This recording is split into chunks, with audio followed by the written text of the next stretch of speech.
All right. Welcome, everybody. Today's date, August 15th, 2018, and this is How the Frack We Got Here.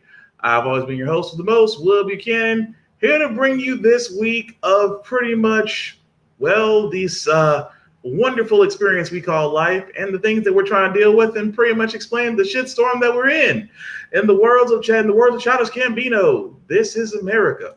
So, how can we start off this? Oh, before we actually get into that, let me also give this disclaimer. This is an adult podcast, which means adult nature, which means adult words will be used. So if you do not like such harsh language or have young viewers, now would be the time to get them out the room or to go ahead and turn off this podcast and go back to your HGTV House Hunters episode. Now that you've done that or made the proper adjustments, okay. For everybody else that's still here, a few things this week that have literally gotten my attention. And I say gotten my attention, just the simple fact of the matter is, these are the stories, like I try to do every week, try to actually find stories aside from Trump that literally make us as society go, honestly, what the fuck? And hopefully this actually brings light to certain things, wherever you're not aware of them now, you should be. So now I usually do start with Agent Orange, just because I truly believe that Agent Orange takes every day. In my opinion, Agent Orange, every week tries to outdo himself. I believe that with everything in me. I truly believe that Agent Orange tries to outdo himself. I cannot make it up. I wish I could make it up. But honestly, the guy, it's almost like someone saying, you can't do it. And he goes out there with, hold my bear. That's what it looks like to me. So I don't want to start on him yet. I want to start on a subject that's near and dear to my heart. So as you can tell, I know if you've listened to other podcasts like my friend Vaughn, Big Young VZA Dot, on the VST, which just happened not too long ago, will probably refer to me as, well, the stereotype buster. But usually it's either Black Yoda or I forgot the rest of them. Vaughn, if you're watching this, you got the name off the nicknames you're giving me. But it's obvious for anybody that has seen this. Anybody who's ever seen me notices that, yes, I have locks. Granted, they are not kept up very well. I apologize. Brothers always working, so it's hard. But I love my locks. I mean, the reason why I keep them, just on a side note, is just to honor my brother. For those that don't know me, I do honor him as far as my brother, just because he had locks, and then when he passed due to a tragic accident, I keep them as a way of honoring him. I've always never called them dreadlocks, because dreadlocks was a word that was invented by white people to basically make this hairstyle feel like it's messy, it's dangling and whatnot, when truly locks are beautiful. So I never call them dreadlocks, I call them locks. So not saying that you can't use dreadlocks, I just don't use that word because dreadlocks are literally led to a stereotype of just a terrible hairstyle. So in my case, I call them locks. The reason why I bring this up is because anybody who's ever had locks is a journey. Let me tell you that right off the bat. Like this is, when I used to have longer locks, mine were 2 years plus to grow them out. I'm barely a year in and I'm just barely past my ears. So again, it's a process, but I love it. Now, does this probably make me a red flag for some employers? You would probably be correct. So I wouldn't think so, because your hair doesn't tell the story about you. It's what you do that tells the story about you. But some people who just want to be dicks would rather look at your hair versus your resume. Now, imagine if you're in school.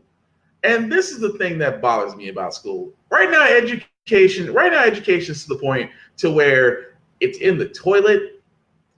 It's constantly being undercut. It's constantly being under budgeted. You have teachers in here who are underpaid. Some of them are freaking sexual predators because they're fucking their students. And at the same time, kids are trying to worry about trying to get an education just to get into college, to where there might not be a job career for, it might not be a job field for them, except the normal everyday workforce. Because I've said it best about education before I go into this video, let me go into a little bit of education. Education these days isn't what it should be. Because honestly, public education, mind you, has only been set up to where you are literally designed to be stuck at a job. That's what education is now. Education, honestly, is you going into a classroom, going to a person who's usually director of the classroom, usually a teacher. She gives you a few things to work on. You work on them, you go home. Rise, rinse, and repeat for 12 years. Then you graduate. Then you go to college. If you're lucky enough to go to college. Like I said, college is not for everybody. So, there's always trade schools that you can go to where you can always have a great career with great pay there. They don't say that, which they need to. Because the simple fact of the matter is, I'm not saying that college is the everyday trap. I am just saying that college education is starting to go the way of public education as well, where you're in a classroom setting, where you're literally following a person who is giving you instructions, where you fill it out and you rinse and repeat for 4 years or 8 years, or until you get your master's or doctorates or whatever you decide to do. So after all that, what do you have left? You pretty much have left to go to a job to where you meet your supervisor who gives you a list of things to do, and then you do them until you retire. There's something about that is so fucking wrong. Like, you're right, Vaughn, training drones. Our education system hasn't changed since the late 70s. It hasn't. The textbooks that are being used right now are 4 times older than the kids that are using them. And that's a problem. But that's a whole other thing about education I can get into momentarily. But the video I'm about to show right now is what pisses me off. This kid has locks. This kid just wants to go to school. All he wants to do is go to school. And, well, let me just show you. Son just got told he cannot attend school with his hair. If that's not bias, I don't know what is. The first day of school at a private Christian school in Apopka. 6-year-old Clinton Jr. is turned away because he has dreadlocks. His father says he was so stunned, he started shooting video on his cell phone. They told my son he can't come to school because he got hair. Wow, I can't plait it up. Can I braid it up?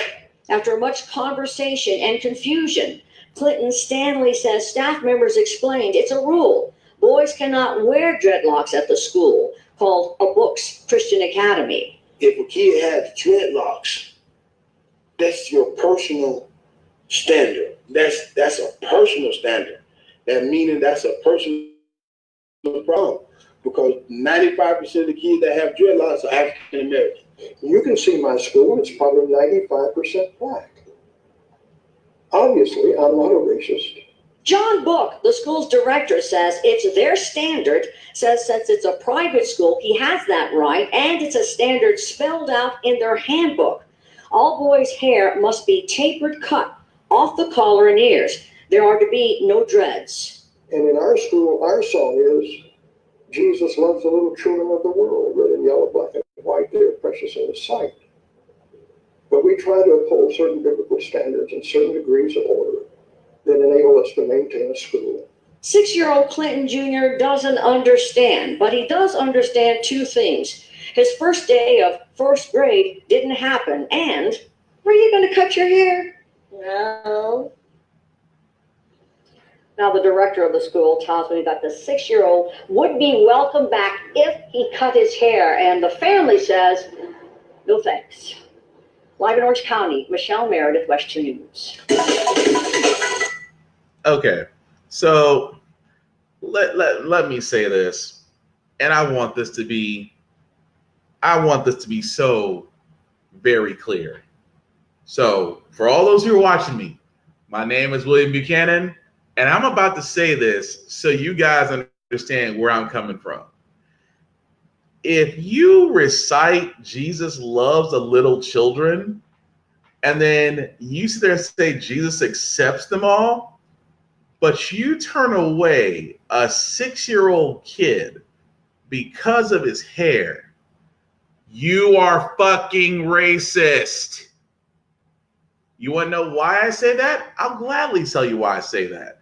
Because you look at his hair. Why, oh, why is that a problem? Because then if you look at his hair, you're going to look at his skin. If you look at his skin, then you're going to notice it's a black boy. And you can sit there and scream private. It's a private school. We can set our own rules and whatnot. Yes, you can, you lily white bastard. You can set your own fucking rules. But you are a fucking racist who hides behind a Bible, and you hide behind your laws, and you hide behind your charter schools. But you won't sit there and say what you truly want to sit there and say is that you associate dreadlocks with trouble. You can't sit there and say you don't associate a little black kid with trouble. But you're going to sit there and say, well, Jesus loves everybody. Really? Jesus kicked out taxpayers out of the church. Why are we still paying tithes? Church hustle, just saying. What kills me about this is you robbed a child of an education, simply put, because you didn't like the way his hair grows. What if it was a lily white kid that had that his mom decided that he could have rainbow colored hair? Are you gonna turn him away? What about if a kid turned around and had a mohawk, or did that little halfway fro hawk shit, or any other crazy hairstyle? But would you turn him away? See, the thing about this whole thing is I cannot stand whether it's private schools or public schools. Why does it matter about what's on the child's head? Should you be more concerned about what's on the child's mind? Should you be more concerned about what the child is learning? You are so concerned with the outer appearance that you forget the fact is that stigma carries with that child until they're older. And so therefore, congratulations, you just showed him that the world does not care about him. You care. You just said the world cares about what you look like and does not give a damn about what you know. But you're going to sit there and say, well, my school's 95% black. There's no way I can be a racist. Really? KKK members are law enforcement officers. Some of them are part of Metro PD. Just because they deal with black folks, just because you wear a badge, you're still a racist. You're just a racist with a badge. Just like you're a racist school administrator in a private school draped in Christianity, but you're going to sit there and be a dick because you want to sit there and show this boy you have to conform to our standards. And that's the problem. Where it's just like, where is it in this day and age that we have to sit there and worry about? Like I said, young black men already have enough to worry about. We damn near have to worry about getting home on a daily basis. This kid, barely 6 years old, now has to worry about the fact, is everybody going to start judging me by my dreads? I hope that, you know what, I also hope the kid, it sounds like the kid's not going to go back to that school. And I don't blame his parents, because his parents did the right thing. It's like, why are you so worried about the boy's hair? Shouldn't he be worried about what he's trying to learn in school? That's the main thing. But again, this is why I say another part of society is we are literally, I'm not going to say for a lot of us, but for some of us that are in certain areas to where they can influence others, racism is apparent, and prejudice is apparent, and profiling is apparent. But again, these are children. Why are you turning away children? That's the point I'm making. Because when you turn away children, you are simply telling that child exactly the kind of world that's setting up for it. Sometimes I guess I would say it best not to go back to Christianity. I forgot where it was said. They said the greatest reason for atheism is Christianity, because of the hypocrites. Hypocrites have created these people who don't believe in God. Although, you know, some Christians don't believe that, but hey, I mean, that's the truth. In the same sense that you sometimes create the chaos because you turn away those that can influence it. And in this heart of mine, that poor boy, which I felt so bad for him because he couldn't even go to school because of his hairstyle. I wish that happened to me. I'm not saying I wish it didn't happen to that young man, but as a grown man, I wish somebody would come back and tell me and talk about my locks, because I'm not one of those types to sit there and be quiet, or as it always said, I wouldn't be the type of Negro to be in the house during those times. I'm not Omarosa, so we can go from there on that. And you're right, Vaughn. I have a color TV. I'm not racist. but changing gears on that.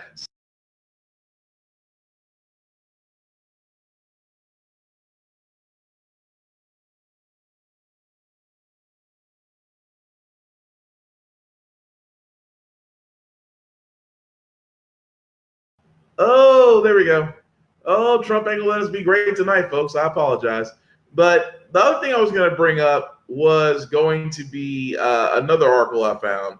And I was kind of hoping I could find a video on it, but it seems I can't. So we're going to go the other route, which is basically, I'm just going to talk about a little bit because I was really hoping I could find video, but that's okay. We'll run with it. So speaking of education, there is another thing that did come up, which did kind of bother me, which was basically this here, where I'll go ahead and read it, where science teachers, a few science teachers, and by a few, I mean like 40,000, have gotten this book from the Heartland Institute. Now, for those that don't know what the Heartland Institute is, the Heartland Institute is basically a conservative think tank that is out to prove that climate change does not exist. All right? So if you're a person who doesn't know what climate change is, let me go ahead and explain it to you. Do you ever wonder why it's a lot hotter than it normally is, and why the winters are getting shorter, and why the sea levels are getting higher, and why we're not going to have a polar ice cap by the year 2024? That's climate change. It is literally the Earth getting so warm that it causes environmental changes due to man-made issues. That's right, CO2 up in the air, dumping into our oceans, basically making our planet hotter and basically turning us into one giant, big-ass, easy-bake oven. And that is climate change in a nutshell. But anyway, there are those out there that do believe that climate change is a hoax, that they believe that the Earth is cooling. Keep in mind, 97% of the entire scientific community believes that climate change is real. 97%, which tells you off the bat that if we're going by scientific measures, 97% is a good number to follow. But anyway, the Heartland Institute actually put out this book and have sent it to 14,000. I'm sorry, I apologize. Not 40,000. They sent it out to 14,000 educators, and they sent out this book, Why Scientists Disagree About Global Warming. Here's the problem with that book. That book is full of inconsistencies.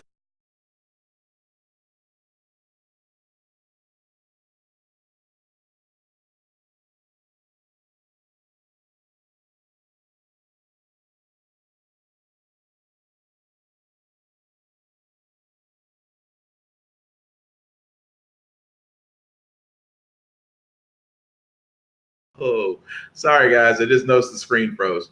So the Heartland Institute is the one that actually put out this book about why scientists disagree about global warming. And let me be really honest, this is literally their way of ensuring that people either understand or don't know about global warming, or try to stare and try to get them on their side, because simple fact of the matter is global warming is real.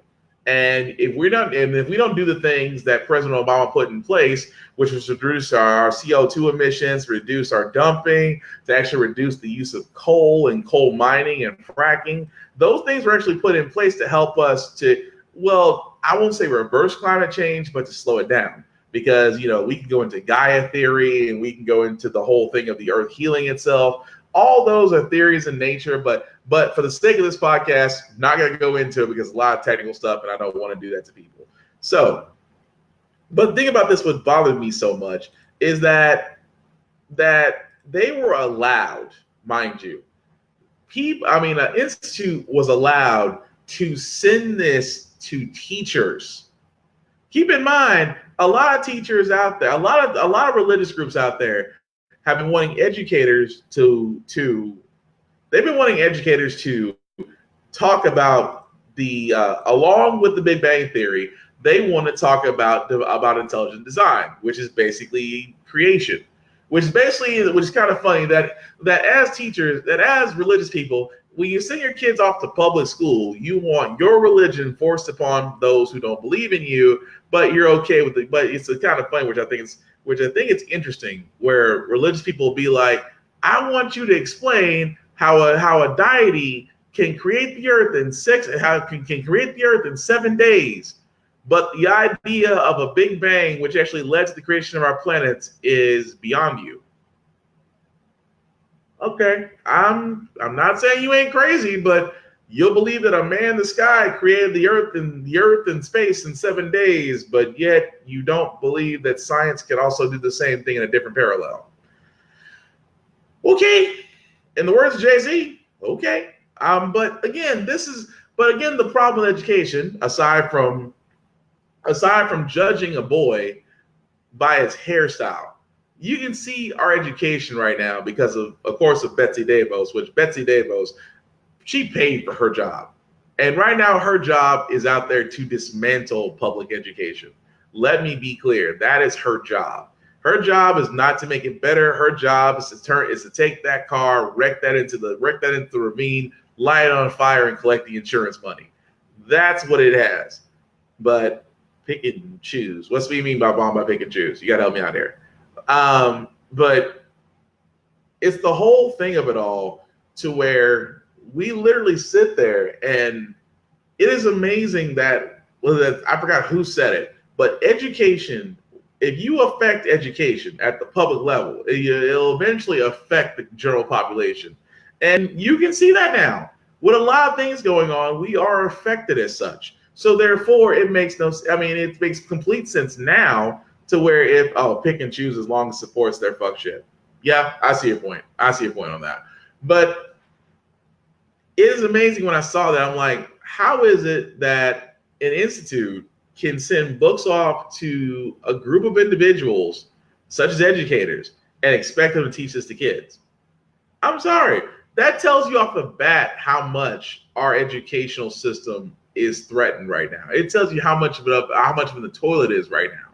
But for the simple fact of the matter, you can't say it, you can say it, but I don't see enough educators coming forward to the Secretary of Education and going, bitch, you need to give up your job. You are not the right person for this job. But in Agent Orange's administration, where officials are falling by the second, I'm expecting her to be next. She's just not coming quick enough.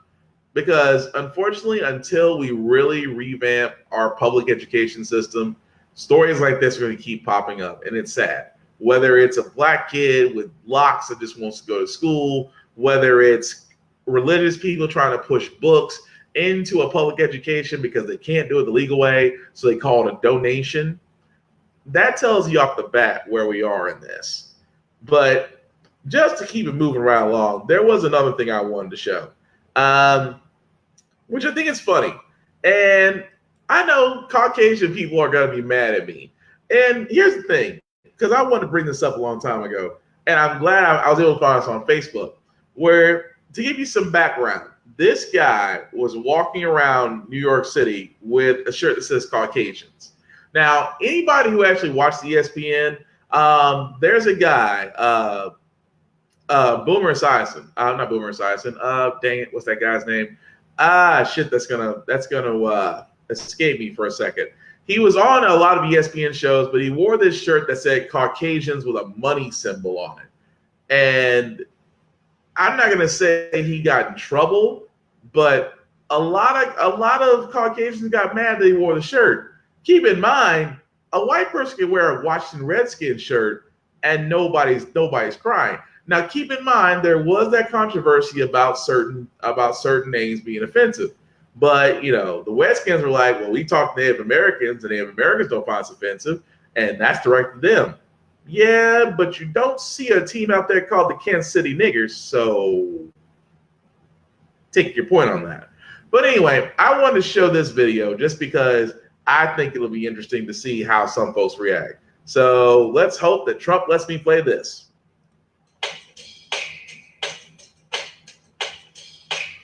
As a black man, I'm used to having eyes on me, and I've never felt like this in my entire life. Within a few days of posting the shirt story, if you would, I've received hate mail, death threats. People will say, oh, he's the N-word, or he's this, or he's that. Go hang yourself.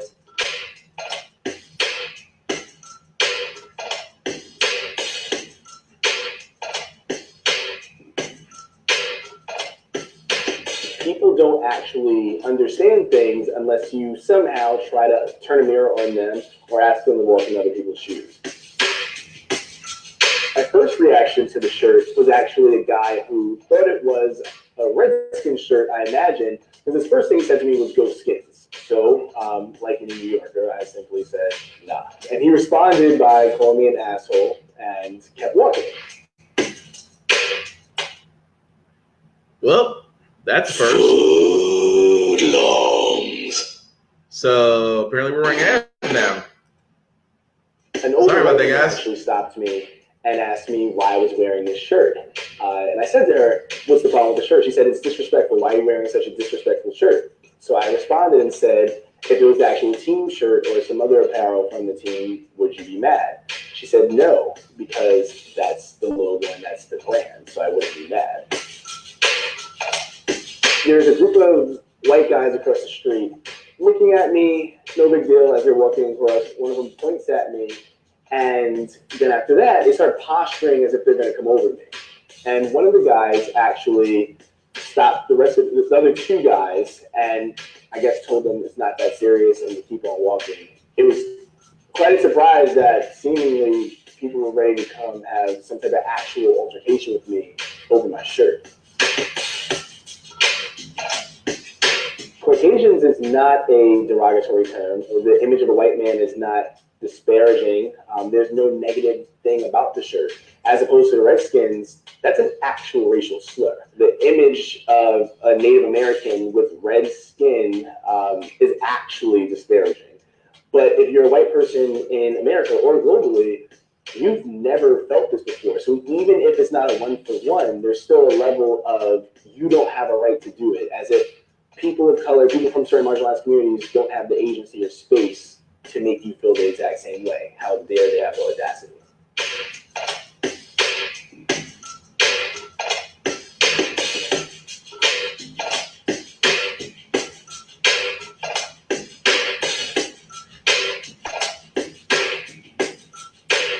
There's been a ton of debate and discourse in the thread and just online in numerous articles. I wrote an opinion piece about the events as well. There was a poll in a major news outlet that said that 9 out of 10 Native Americans don't care about the name. The poll was then debunked by 2 other major news outlets, but people are still using that poll as a way of solidifying and reaffirming their point that Native Americans don't care.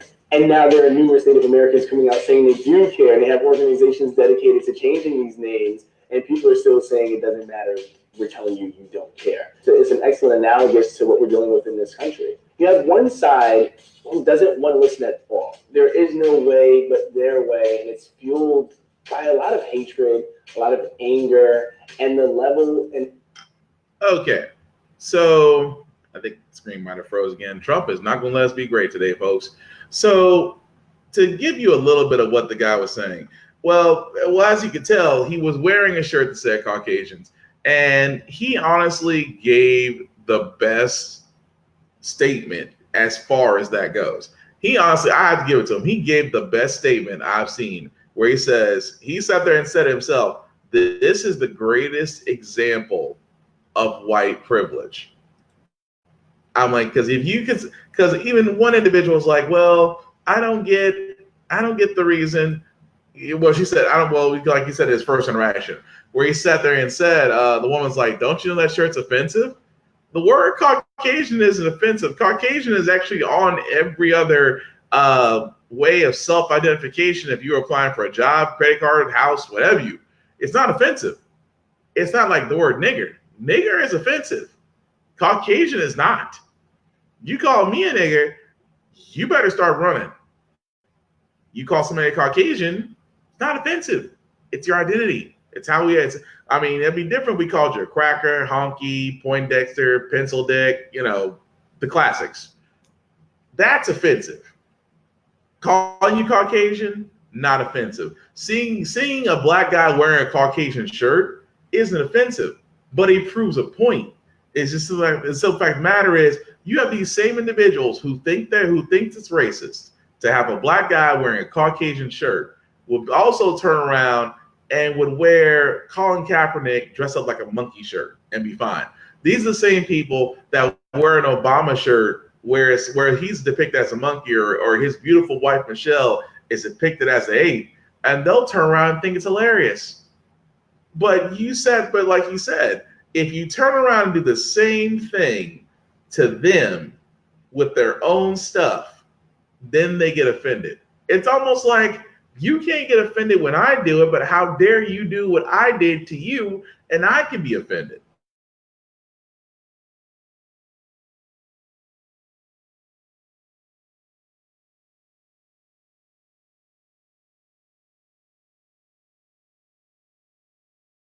Gonna be great. So I'm sorry, guys. We're muscling through it. For some odd reason, Trump is really not letting us be great. But you know what? The heck with it. We still gonna run it. We still gonna ride this train out. So the thing about it is where it comes down to. It is literally funny to me that when he was explaining those interactions, that individuals were getting mad. Why are you getting mad? And it's kind of funny where he also brought up the fact that the Redskins is like, they use that very same 9 out of 10 Native Americans have no problem with Redskins name. That has been debunked so many fucking times, it's not even funny. And if you actually go back and speak to Native Americans, yes, they hate that name. And they do want it changed. But at the same time, it's like people like, why is it always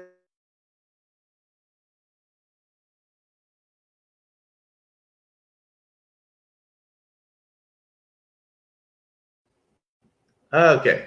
And all right, so there we go. Sorry, guys. So it's always funny to me where I was like saying, why is it only white people that always feel like they can be offended about this? Like you can be offended that others are doing the same thing you're doing, but yet when you do it, you think it's prank. You think it's funny. And I'm like, well, it's not so funny now that the shoe's on the other foot, huh, son bitch? So again, for all those that look at that person in that with a black guy wearing that shirt, which I say that's a great human experiment, because it does show that there is a problem that, you know, if we show some people's natures to show up that scenario and they get mad, but they can't understand why we get mad when we see a kid in an H&M catalog with a shirt that says the coolest monkey in the jungle, and you can't understand why we get mad. You can't understand why I forgot there was a few other ones, but the H&M one was the most recent one that stuck out to me. But I mean, when you see coolest monkey in the jungle, when you see banana jokes, I can keep going down the list. But it's some fact of the matter is they were done by the very same people who are mad about the fact that a black person walked around with that shirt, and probably some of them wanted to fight him. For what? For proving the fact that your privilege and your guilt and your overall ignorance of what you believe is racist and whatnot is minimal. Because I've said it best, and this has been said many times, a white person cannot say what is and what isn't racist. D.L. Hughley said it. He said, white people. I said, no, white men don't get to say what is racist and what's not racist. Not when you've been the cause of it. That's like saying you're gonna say that's not racist. No, you don't have the right. Minorities have the right to sit there and say it because they've experienced it. When in recorded history has white people ever experienced racism? I mean, you can break out the history book and show me. I would like to know where a white person was turned away from water, from property, from education, from financial assistance, from job opportunities, from healthcare, from things of that nature. You show me where in history where a white person was turned away because of that. Because last time I checked, white people were still getting accepted HBCUs. And that tells you a lot. So again, white folks, and yes, I know this is recorded, and yes, I know it's on Facebook, and yes, I know it's on Instagram, and yes, I know it's on YouTube. Well, it will be on YouTube eventually. But yes, I will go ahead and say it. You don't have the right to say what is racist and what's not racist, because you have been the profilers since the beginning of time. That's why when you think about it, and I forgot who said this. The reason why white people, I think Farrakhan may have said it on a interview a long time ago, where he says the reason why you act the way you act is because of your fear.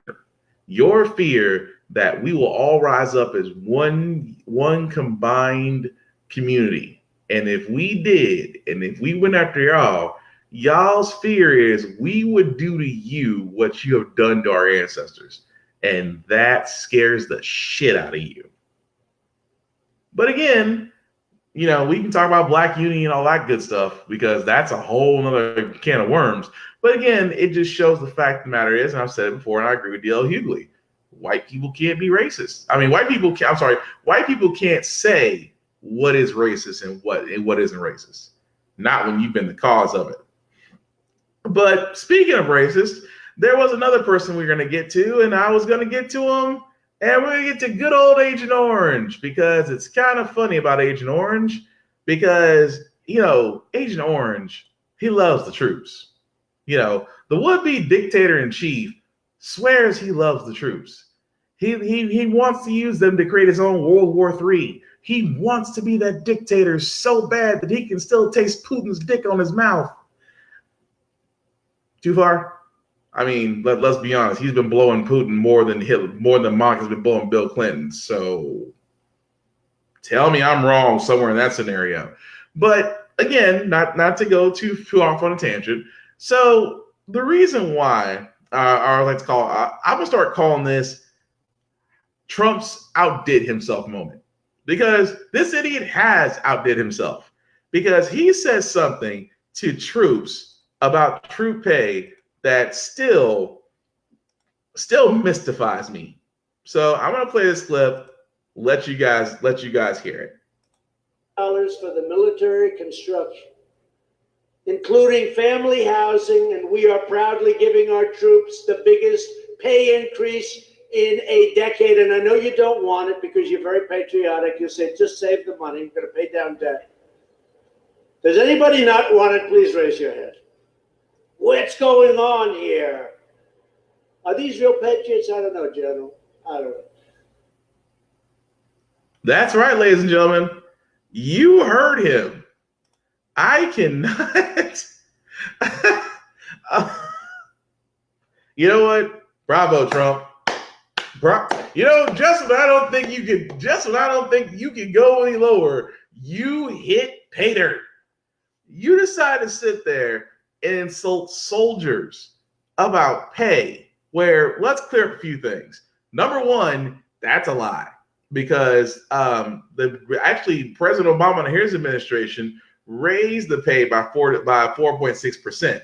Matter of fact, the pay has been continually rising for the armed forces since 2002. So technically, Bush, I got to give it to him. Bush, the second coming of Bush, had the foregone thought to put in a pay raising scale, which automatically did raise the pay. Bush did it, yes. So again, when President Obama took over, he raised it by another 4.6%, the biggest increase in 10 years. Now, Trump didn't really do shit. I'm sorry, all you Trump fans. He didn't really do shit. He just took credit for what the black guy did again, which seems to be his MO, which I think is going to be his campaign slogan. I just took credit for what the black guy did, because he hasn't done anything. So it's interesting now where he goes to soldiers and he's like, well, you guys don't want the pay raise, right? Because we have to pay down this debt, which, keep in mind, Trump in just nearly 2 years has added 1.6 trillion to the national debt, more than the last 12 presidents combined have done in their 8-year terms. This man has done in 2 years. 1.6 trillion with a T. This man did it. So if anything Trump's good at, it's spending money and collecting debt. Definitely not paying debt. Definitely not paying down debt. But again, have the nerve to sit there and say this mess to soldiers. We're not real patriots. Really? We're not real patriots. These people are asked to go into war zones that you created to go protect oil and other interests because, well, you owe a lot of people.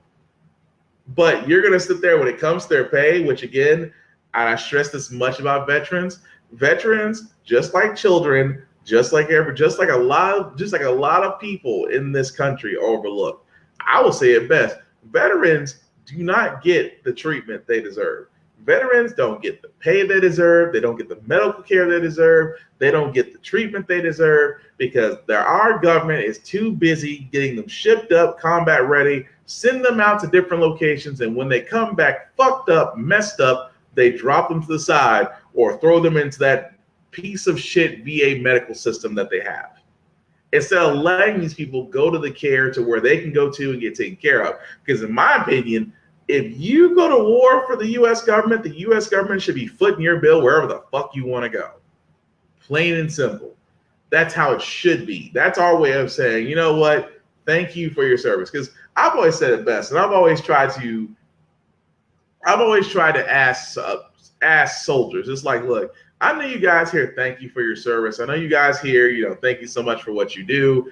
And I never want to come off as cheesy or just going with the flow.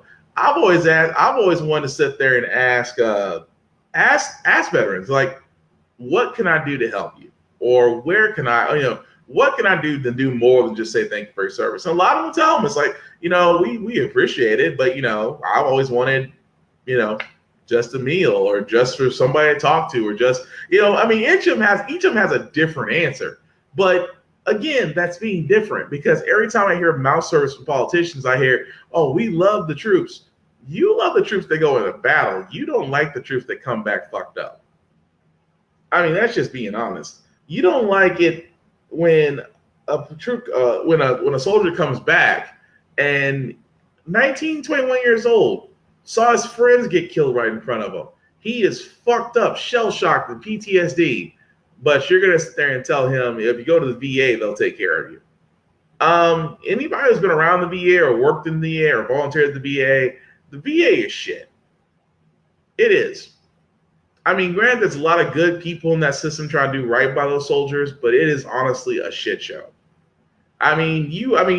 There are literally almost I think it's estimated, every 22 minutes a soldier commits suicide because what that soldier could have got the help they needed. But again, you have idiots like Agent Orange joking. Well, you guys aren't real patriots. Yes, the draft dodger with bone spurs is telling people who have went to literal war zones they're not patriots. You snub John McCain and like or hate John McCain. I mean, granted, I don't agree with a lot of man's policies, but the man went to war, was a POW prisoner, and came back in one piece. My opinion, that's badass. And Trump had the nerve to sit there and call this man a loser because he got caught.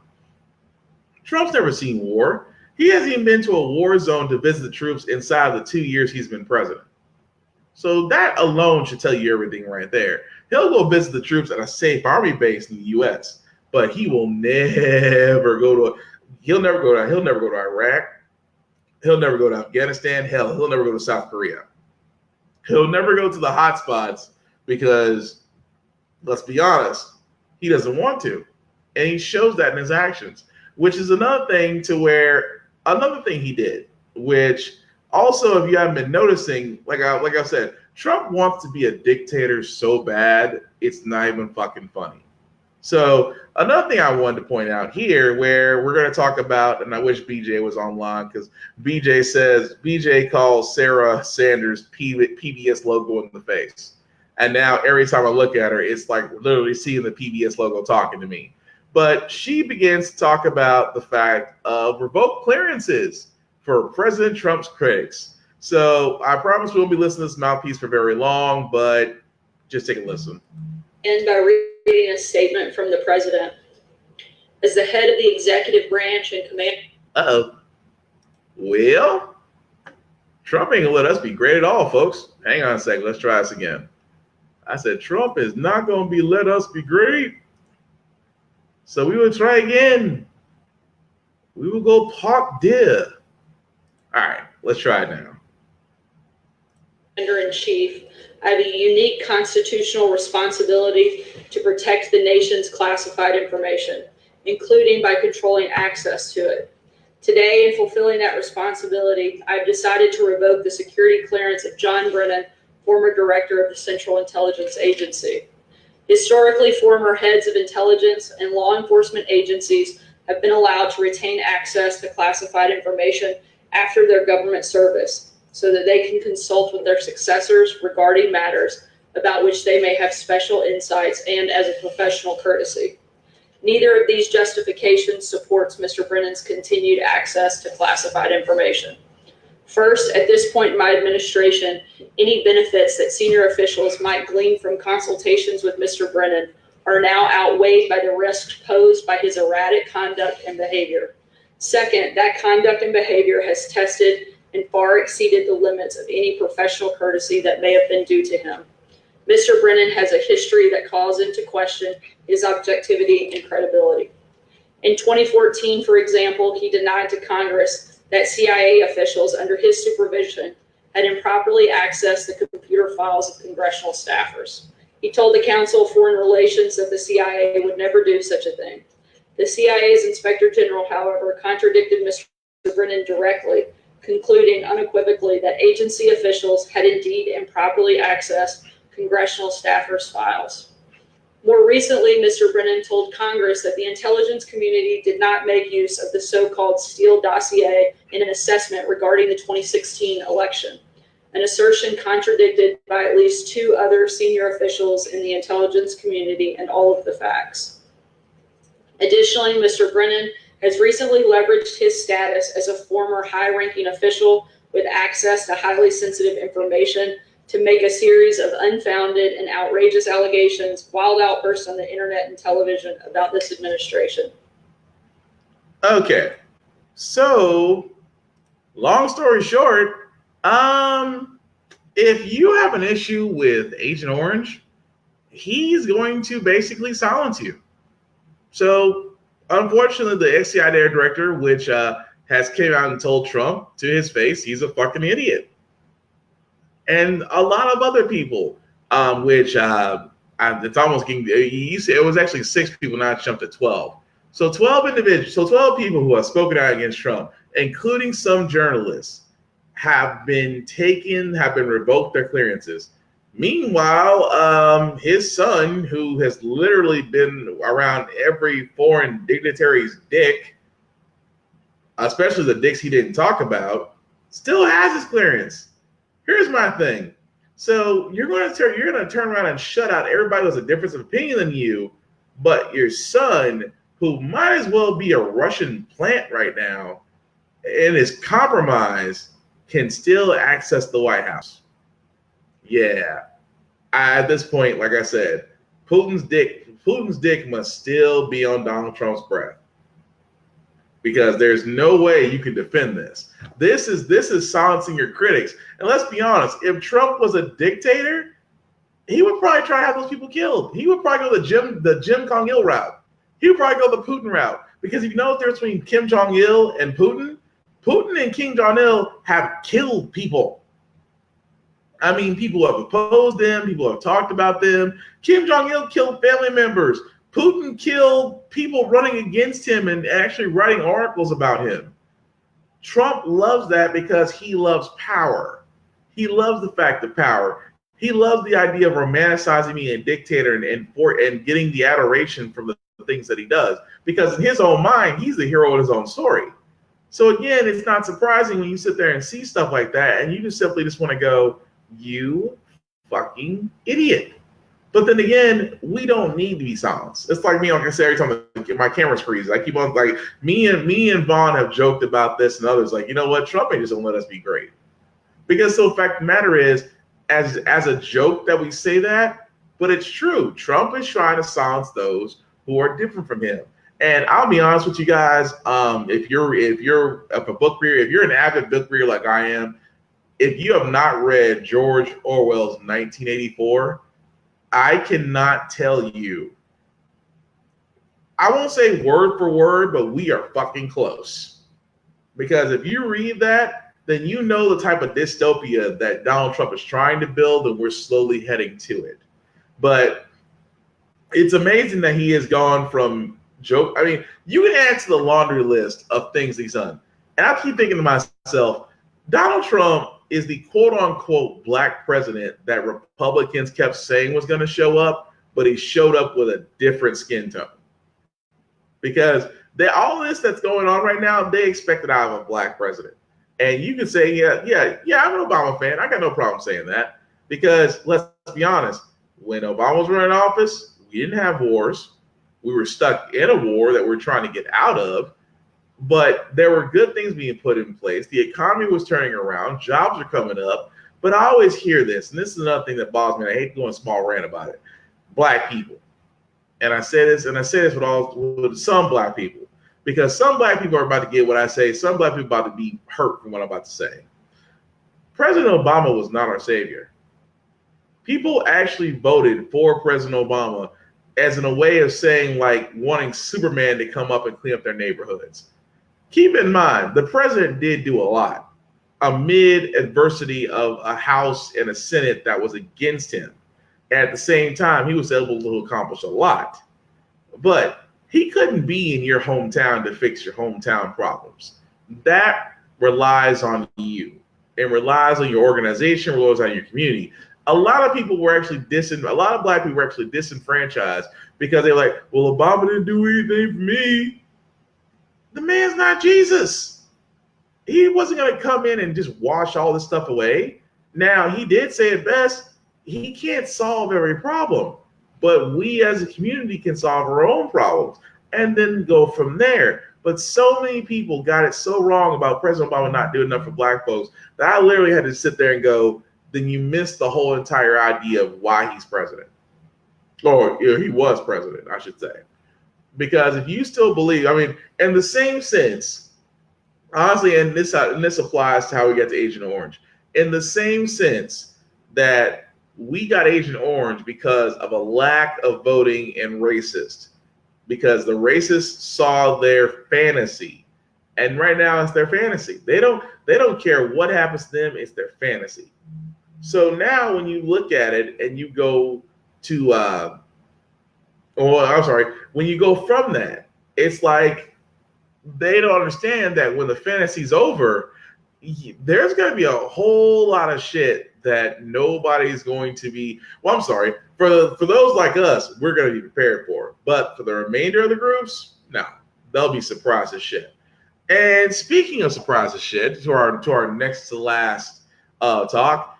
Anybody remember House Slave Omarosa? You know, not just from the Celebrity Apprentice, but now since she has been relieved of her duties, that she's now coming out with a book, and this book is supposed to say that that Donald Trump is exactly the hate-filled racist monger that we knew behind closed doors. And it's interesting now where I say it best. So it's about Omarosa. Omarosa was in the inner circle. She was working for Trump. To this day, we still know what she was working for Trump for. But I still say, hey, he was giving her all his French jobs and she needed one, so go for it. So anyway, this story right here explains as far as the book and what they're going from on that. Back against salacious claims from a former assistant to President Trump, Omarosa Manigault-Newman, in her brand new tell-all book. And I don't think it's running. So hang on a second. Wow, we are just sorry, guys. Okay. So while I'm waiting for this video to come back up, Obama was a class act, but he was a little too sound on black issues.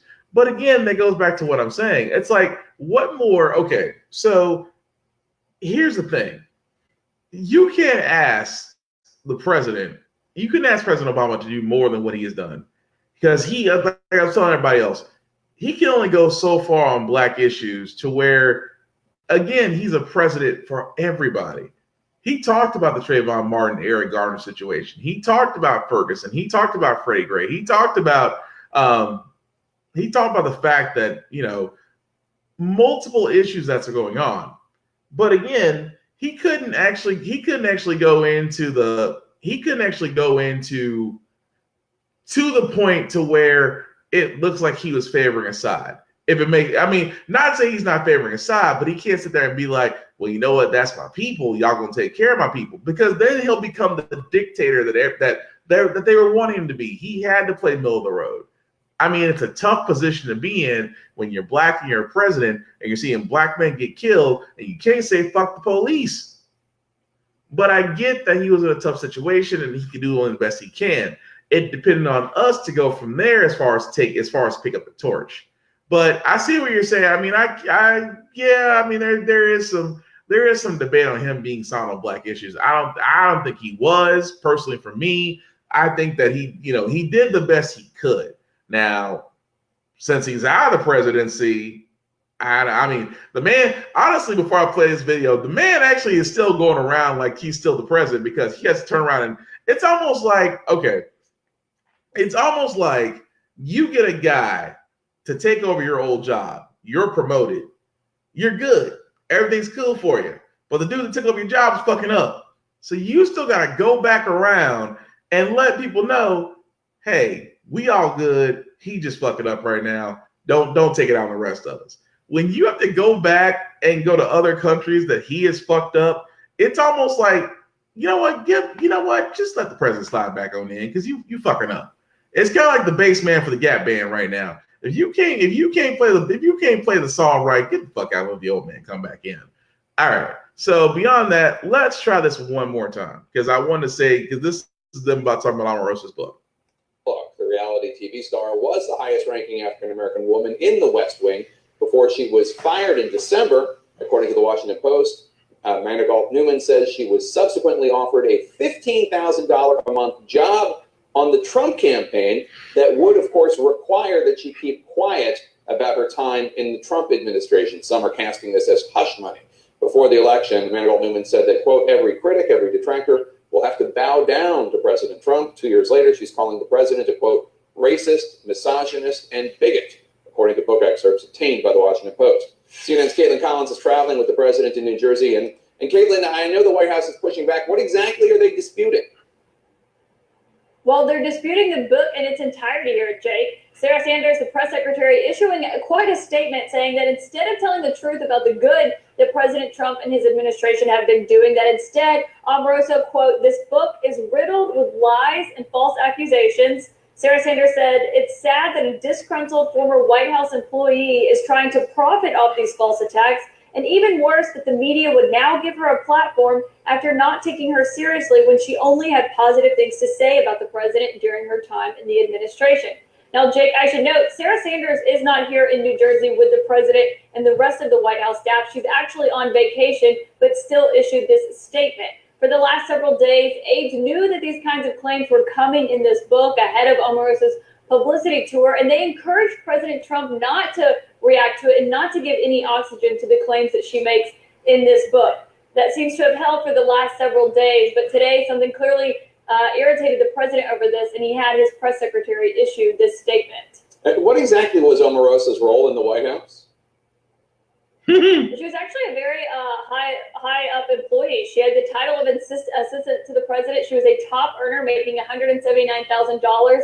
But her role was not very well defined, and aides often complained that they didn't exactly know what it was that she did in the White House.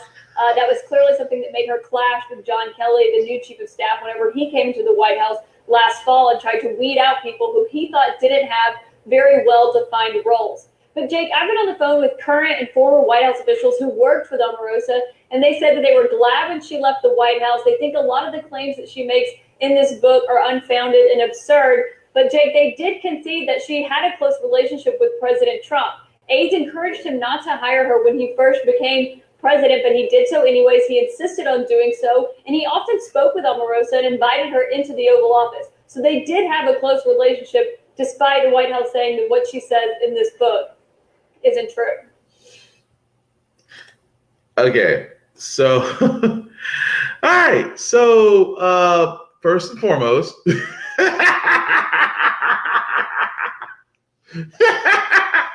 I'm sorry. Y'all, you know what? Y'all have to admit, she was right when they remember when Omarosa turned around and sat there and was like, y'all gonna bow down. Y'all gonna bow down for Trump. He's gonna pull all y'all. I kept saying, you know what? My mind went to Samuel L. Jackson. My mind went to sit there and just go, when Daddy Can't Land get a hold of your ass, it's Can't Land, nigga. I'm sorry. It is funny to me. It is funny to me that and she has been called Trump's house slave. She's been called the house slave, and she's reveled in it. She has made her life in it. She has taken her 15 minutes of fame and somehow stretched it out to 4 years. It is impressive. But at the same time, you got relieved of your duties. We don't need your house. We don't need you anymore, slave. You can go ahead and go down. This can't let me. I'm sorry. If you haven't seen Django Unchained, watch it for that part alone, but I digress. But Omarosa is now saying, but wait, I have a book. I can tell you everything that Daddy Trump did, but we don't know what you did in the White House, honey. What did you do? I mean, professional doggy style? I mean, what the fuck did you do?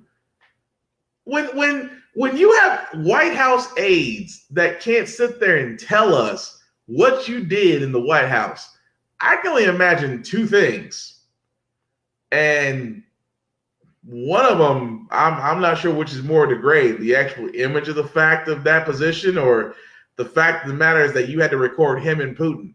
I mean, one of the two had to happen. But again, there was nobody to sit there and say, about your book. You're not saying anything that's not new to us. Trump's misogynistic. Well, he let us know about that in the first few months. He's a racist. We knew that in the first few months. He says the N-word. I wouldn't be fucking surprised. Now, Omarosa may feel like, oh, well, this is going to be the bombshell. No, it won't. It won't be the bombshell. You are still trying to write out that reality series and you're trying to make a name. I mean, the fact that you sat there and told us that you got offered $15,000 a month to stay silent about what goes on in the White House. And the fact that you're telling us this after the fact that you no longer can be, you no longer are a part of the White House, tells us a lot. So the fact of the matter is that you took a job that no one knows what you did, but now you're gonna come out and scream bloody murder like a dejected side piece that apparently got mad when Trump got another side piece. Just again, allegedly, but then again, how else do side pieces act when you replace them? But again, we don't know what you did. But you're gonna come out and be like, oh, why don't I come with this tell-all book? The White House is mad. To me, it's like the lesser of two evils. I could care less about Omarosa because she was sitting there blowing so much smoke out of Trump's ass, he might as well be an e-cigarette. But then again, you want me to feel bad for you because you got 86th. But then you want me to go buy your book because this is apparently going to be the tell-all book. How about you do us all a favor, go to Robert Mueller and just add to the testimony? How about that? Make yourself useful.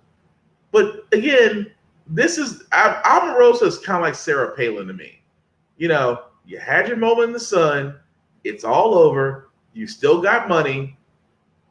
Take the exit. Take a bow. You played this wonderful game of reality, and you played for as long as you could. You actually outdone others. Bravo. Bravo. You even got yourself in the White House as a professional doggy style aide. Bravo, Omarosa. But now it's time to go. Time to go back into obscurity. Time to go back into the real world. Because your book, no one's going to buy. And whatever you're telling us, we already know. But you know the funny part about all this is you're just adding to the shit that we already know. And Trump could sit there and Trump said it best. Trump could literally have you bent over Times Square while making his wife watch as he's eating sauerkraut with a Russian flag with Putin behind him in the weirdest threesome this side of the U.S. And he still will be president.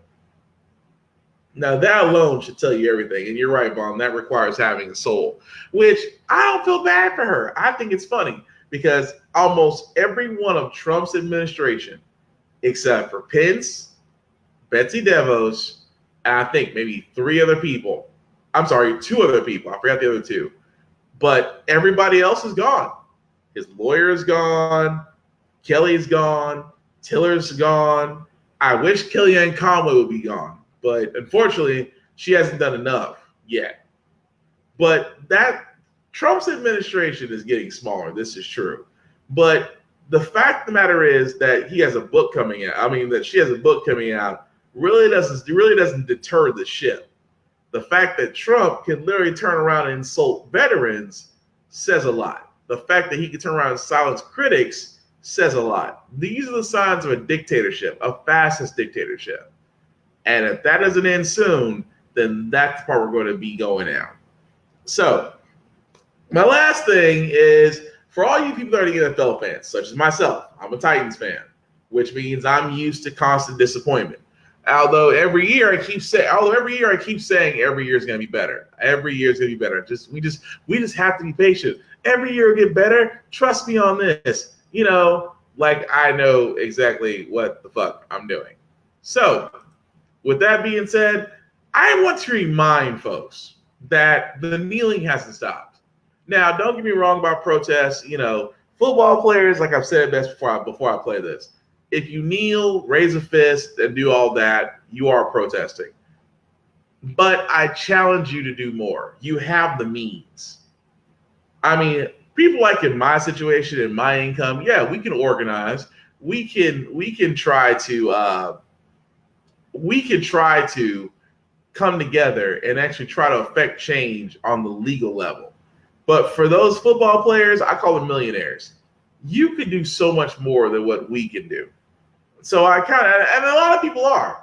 A lot of those players are. So don't get me wrong. Not all NFL players are doing nothing. But I'm just saying, for those who kneel, are you doing more? And I hope they do more. Because we need to still have kneeling. We still need to have protests. I'm on the side of protesting because protests are designed to make you uncomfortable, but they're also designed to grab attention, and there's also designed to grab alertness. Because it's kind of funny to me that an NFL will talk about breast cancer, awareness, Special Olympics, domestic violence, and eight to 10 other things that they'll support. But injustice of minorities against law enforcement and in society. Oh no, we can't do that. Because if you kneel, that means you're disrespecting the flag, which I talked about in my off-limits podcast about about really misguided patriotism. It's a flag. I stopped swearing allegiance to that flag back in 5th grade and haven't looked back since. Every time the national anthem comes on, I'm taking a knee. I have no problem taking a knee because, again, I'm swearing. What am I swearing allegiance to? If you're so hung up about swearing allegiance to a flag that, in my mind, you can't be mad about a Nazi. A Nazi and them were the same way to Nazis were the same way to Stalin and to Hitler. And you're acting that same fashion, which tells me that, honestly, you're no different than a Nazi. But this last video I have, I just want to sit there and show the reason why Cap took a knee. And I had to give it to Cap. Whether or not this guy gets back to the NFL or not, you know, this man is standing by his word. I mean, he is informative. He is in the community. He's doing the best he can. I can't knock the man. And I know there's pictures out there of him circulating when he has his head over his heart at different variations. Like I said, sometimes some of us get tuned into the bullshit when we're early. Some of us, it takes an event to get us there. Whether you started off that way or whether you got turned to it, it only matters with what you do after that happens. That's what makes the difference. Because I'll be honest, I was one of those folks that sat there when Kaepernick first came out like this. I'm like, let's see if this, I'm not sure. I was skeptical. But, you know, I mean, this guy's been in it now for a little over almost 1 year, 2 years now. And you can tell. He's not faking it. If he is, he needs to go into the movies because this is an Oscar-worthy performance. But I don't think it's an act. I think it's really him. But again, I play this video as a reminder for those to understand why Cap went from sitting on a bench to taking a knee. Because people don't remember, before Cap took a knee, he sat on the bench. And what was amazing about that, when he sat on the bench, no one complained. He sat on the bench with a towel over his head. Nobody complained. The moment he started taking knees, And the moment others started taking a knee with him, all of a sudden it's like, you're disrespecting our flag. You're disrespecting the troops. And all I can say about that is, yeah, about that. What was your initial response when you saw the Colin Kaepernick? Well, doggone it. All right. So I know it's the last video, guys. Bear with me because, Trump is really not going to let us have this one. But you know what? Fuck it. We're going to keep trying anyway. All right. Let's try this again. What was your initial response when you saw that Colin Kaepernick sat for the national anthem? I'll be completely honest. My initial response was anger, you know. I was angry and disappointed because I grew up a Niner fan and I was pulling for this guy. And now he just pissed on my flag. But then I just stopped making all these judgments and tried to listen to what he's talking about. Specifically, it's police brutality. And the more I thought about it, the more I was like, I want to try to understand where he's coming from, at least somewhat, because I haven't walked around in his shoes, but he hasn't walked around in my boots. You know what I mean? So I just wrote a letter and he got a hold of it. He contacted you? Yeah, he contacted me. He said he was inspired by it and he was wanting to sit down with me and just have a discussion. First thing he said when we met was, hey, I just want you to know I appreciate your service more than anything. I expressed to him, maybe there's a different way to demonstrate where you're showing more respect for those that lay down their lives for what that flag and anthem stands for. I suggested, kneeling, because people kneel to pray. We'll kneel in front of a fallen brother's grave, to show respect. He said, I think that would be really powerful. Colin Kaepernick choosing not to sit on the bench this time, but to take a knee. The fact that he was willing to listen and go to a knee versus sitting, I thought was huge. That's an important step that he's taken. I think other people need to take a step too and maybe listen to him. Cops are getting paid leave for killing people and not being held accountable. That's not right. I respect those men and women in uniform, but the ones that aren't doing it the right way, we need to correct it. We need to fix it. He's right about that. People of color have been targeted by police. It is an issue, and we've come a long way, but we still have a long way to go. I think as a service member, it's more upsetting for me to come back from fighting for my country overseas to see how divided we are and how angry we are at each other. Wouldn't you love to see one of these NFL owners say, get that son of a bitch off the field? I'm more hurt by that than somebody sitting down during the anthem. At this point, I'm just like, Mr. President, let's be presidential now and reach across people that you don't agree with and you think are wrong and just say, you know what, let me hear you out. If we have these real conversations that are uncomfortable for a lot of people, it's something that can unify this country. And maybe we can come to some kind of agreement, solution, and understand that we're really not that different. We probably want the same things at the end of the day. Hallelujah. Yes, there's probably going to be a lot of exploding heads when I say this. But yes, Cap was taking a suggestion. That's right, ladies and gentlemen. An Army vet was the one that told him. But not just told him, but honestly suggested it. He suggested that he take a knee as a respect to fallen veterans. Even though multiple times Cap has turned around and sat there and said, this isn't about the flag. This isn't about the armed forces. This is about injustices against minorities for police brutality and honestly injustice when it comes to the court of law. So again, for all those that believe that this is about the flag, it's not. For all those that believe that it's about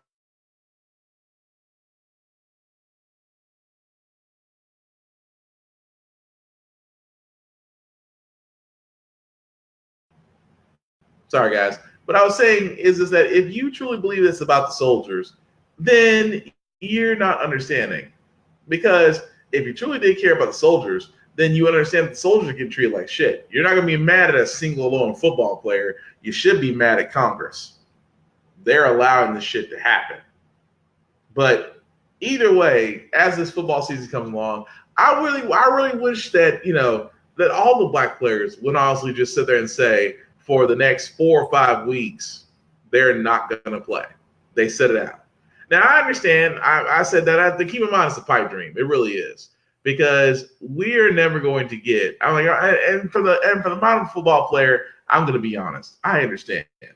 You guys went from having ramen to now having steak.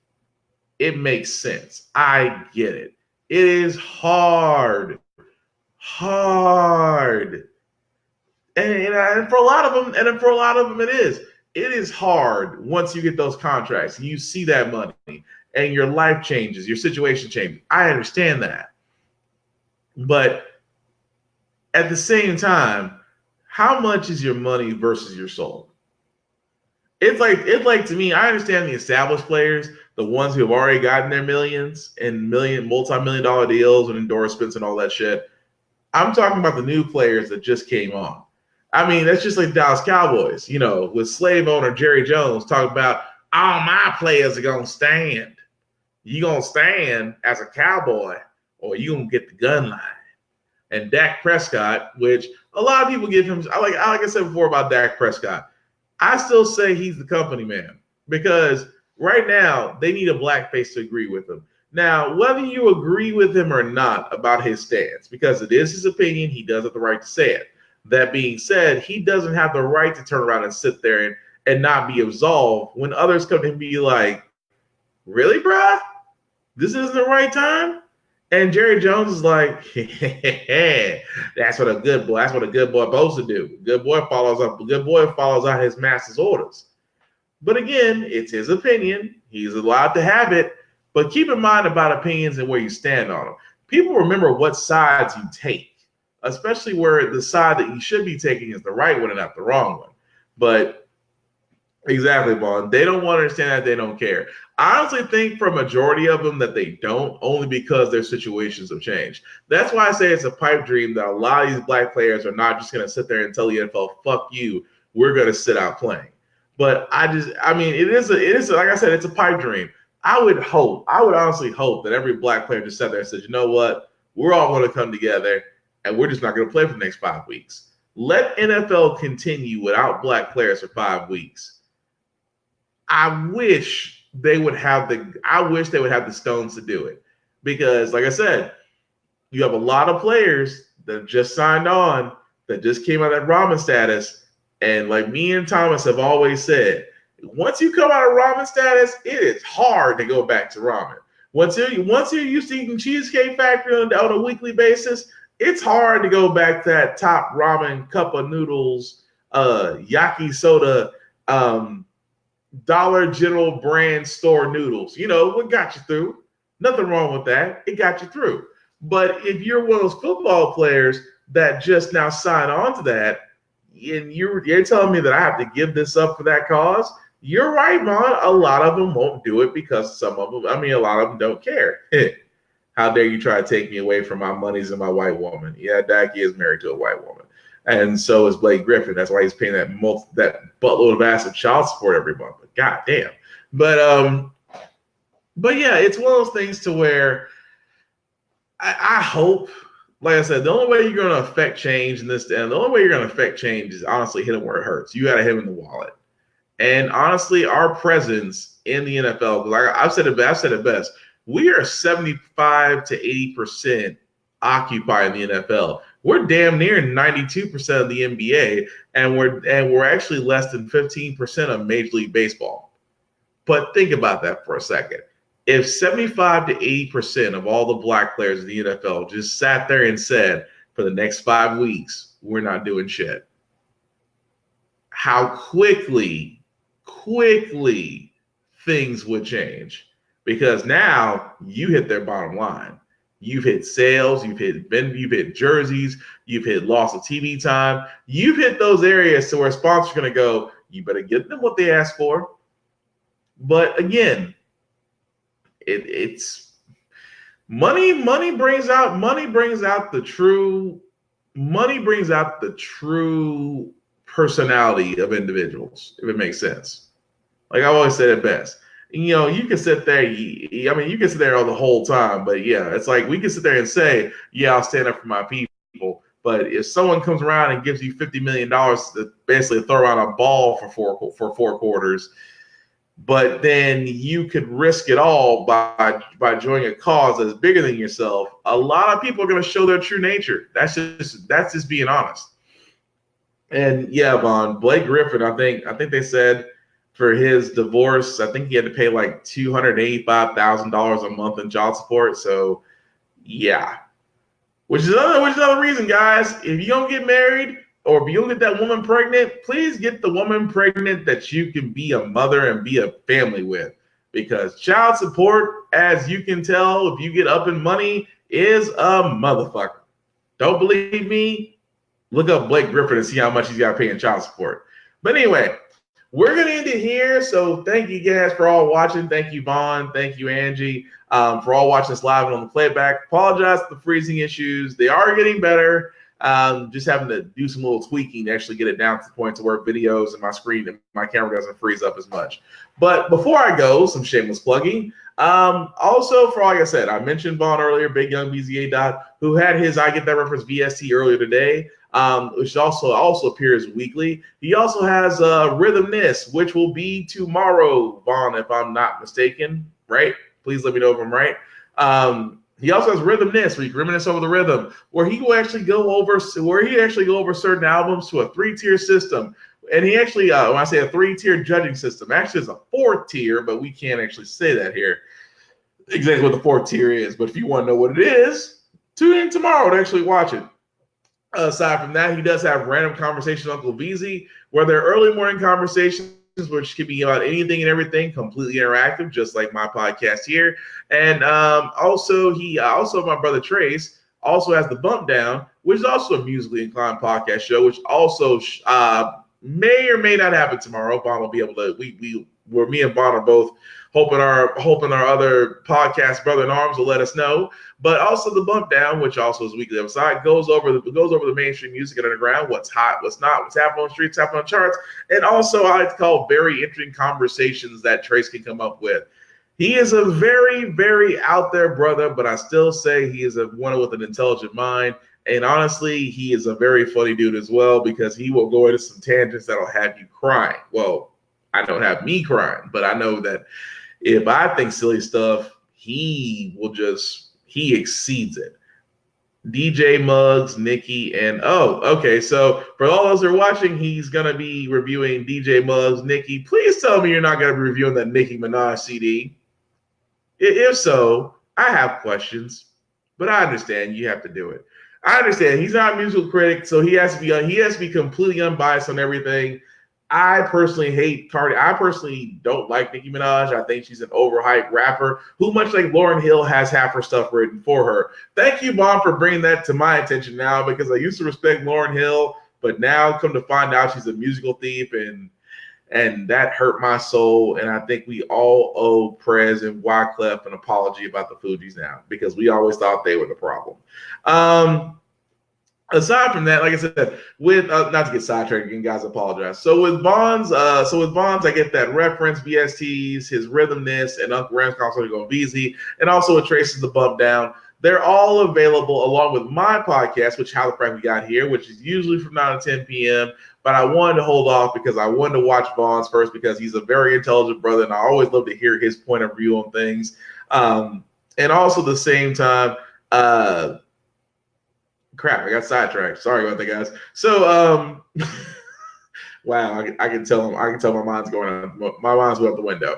But for all those guys, all these podcasts, along with my How the Frack We Got Here, which is every Wednesday from 9 to 10, and also Off Limits podcast, when the things off limits, so every Saturday from 3 to 5. All these podcasts can be found under the group Facebook. I gotta get that reference. So if you never heard of I Get That Reference, well, you've heard of Facebook, because that's where you're watching this right now. So if you actually go on your search bar under Facebook, type in I Get That Reference. I is in the capital I, don't do an L. If you do that, we'll be the first and only group to show up. The group is open to everyone to join. The only thing that we ask is that you participate, whether it's posting a topic, commenting, responding, or sharing. Honestly, it's Facebook. You're supposed to be fucking social anyway. Don't be a fucking creeper just to come on and look, see what people are doing. That's stalker shit. In other words, join us. Talk to us. We don't bite. We friendly folks. We just simply want to grow this into the community to where you can feel at home and you can be you. This is a safe place. You have to watch ICD to get that one.